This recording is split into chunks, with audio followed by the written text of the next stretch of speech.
जब तक आँखों से आँखें नहीं देख सकते तब तक टेलीस्कोप सच नहीं दिखाएगा और आँखों से आँखें देखने का कोई इंतजाम नहीं है। टेलीस्कोप से देखने में मशगूल इंसान जिन आँखों से देख रहा है उसे भूल जाता है, जिसके माध्यम से देख रहा है उसे भी भूल जाता है।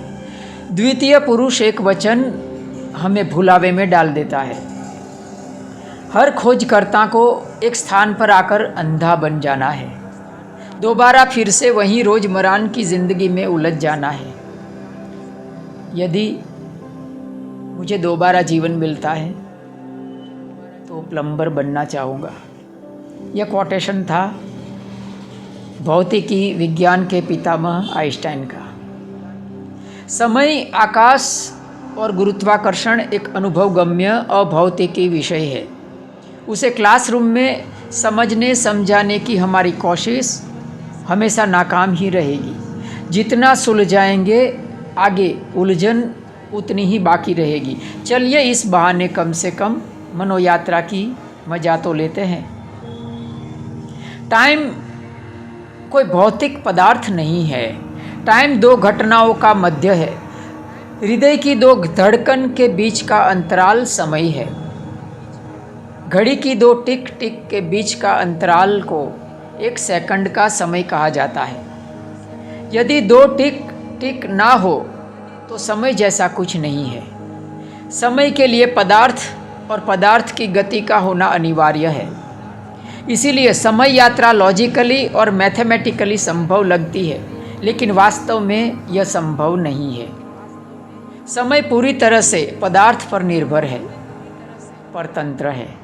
गुरुत्वाकर्षण, समय और आकाश जैसे यूनिवर्स के गुणों को समझना असंभव इसीलिए है कि हम उसे अंकगणित और इंद्रियों के अनुसार ढाल रहे हैं। स्कूल, कॉलेज, यूनिवर्सिटी में डिग्री सर्टी प्राप्त करने के लिए, यूट्यूब पर वीडियो बनाने के लिए हम शब्दातीत को शब्दाधीन बना रहे हैं। अंकगणित इंसानी दिमाग की उपज है। घड़ी इंसानी दिमाग की उपज है। टाइम को टाइम पीस के जरिए और अंतहीन को अंकगणित के जरिए व्यवहार में उतारने की कोशिश करते हैं। यूनिवर्स में सब कुछ एक्यूरेट है। इसका मतलब यह नहीं है कि यूनिवर्स इंसान के गणित का अनुसरण कर रहा है। हकीकत यह है कि हमारा गणित ब्रह्मांड की घटनाओं का अनुसरण कर रहा है, क्योंकि ब्रह्मांड या पिंड हमसे बहुत बहुत पहले एक्यूरेट बने हुए हैं। यदि हमें कोई एक आंकड़ा दे और कहे कि आपको कैसे भी करके यह जवाब लाना है, यह कोई दाखला नहीं है, सिर्फ जवाब है। दाखला हमको बनाना है। अब हम क्या करेंगे? वो जवाब प्राप्त करने के अनगिनत विकल्प होंगे हमारे सामने। हम सरल से सरल कोई भी एक विकल्प का उपयोग करके वो जवाब ला देंगे। ऐसा ही कुछ हमारे साइंटिफिक इक्वेशन के साथ होता है।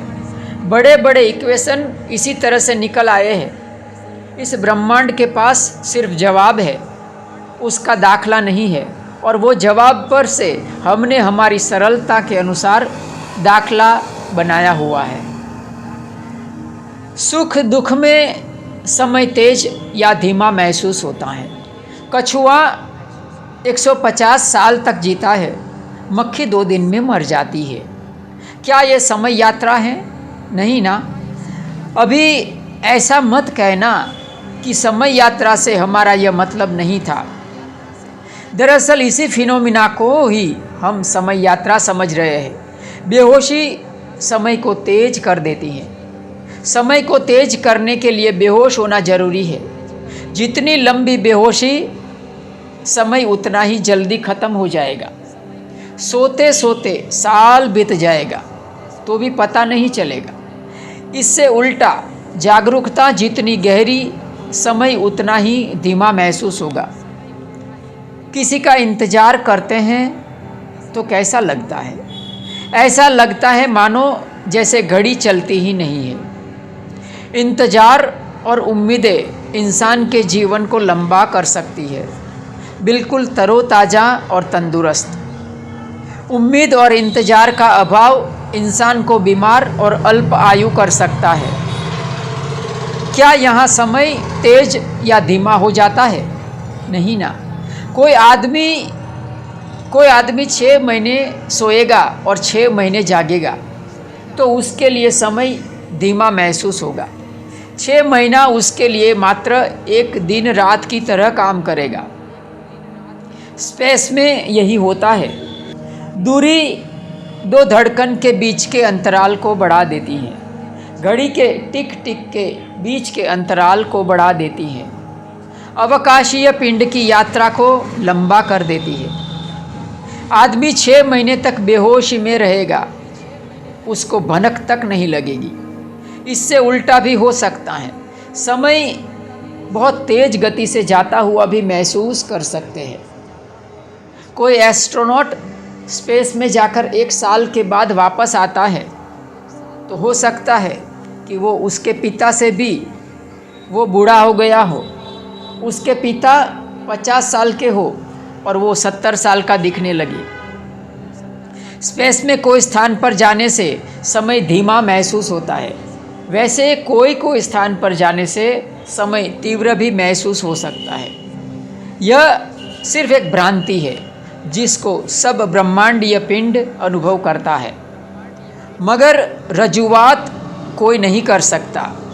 मानवीय रजुआत कर सकता है इस भ्रांति की। जीव समेत तमाम पदार्थ मात्र को ए स्टेशन से बी स्टेशन तक गति करना है। ए स्टेशन जन्म है और बी स्टेशन मृत्यु है। हृदय की एक धड़कन का अंत और दूसरी धड़कन की शुरुआत के बीच का अंतराल आयुष्य तय करेगा। हृदय की 2 धड़कन के बीच का अंतराल हमारा जीवन है। एक धड़कन का अंत जन्म है तो दूसरी धड़कन की शुरुआत उसकी मृत्यु है। कछुए के हृदय की 2 धड़कन के बीच का अंतराल बड़ा होता है, इसी कारण से वो लंबा जीता है। कौन कैसे चलता है, कितनी तेज गति से चलता है, कितना विराम लेता है, उनके हृदय की धड़कन के बीच का अंतराल क्या है, वो कितना जागरूक और कितना बेहोश रहता है, वो कितना स्थिर और कितना चंचल रहता है, इन सब बातों पर उसका आयुष्य तय होगा।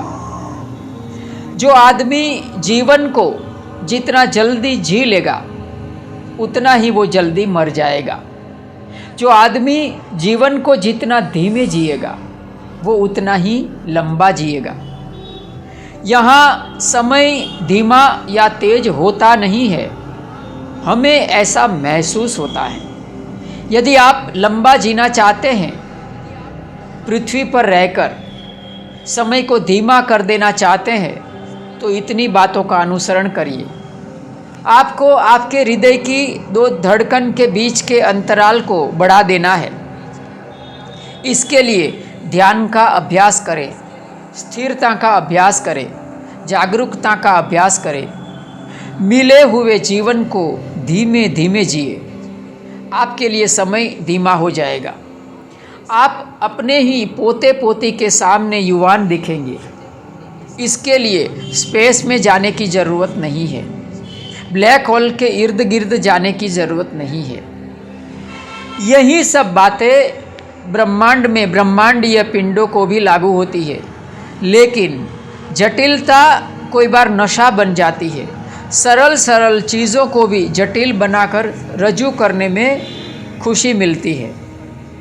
हर ब्रह्मांडीय पिंड का जीवन 2 धड़कन के बीच होता है। इस धड़कन का अंतराल अलग अलग होता है। इसके बीच जाने से हमारी धड़कन उसके साथ ताल मिलाने लगती है और पैदा होती है समय के धीमा या तेज होने की भ्रांति।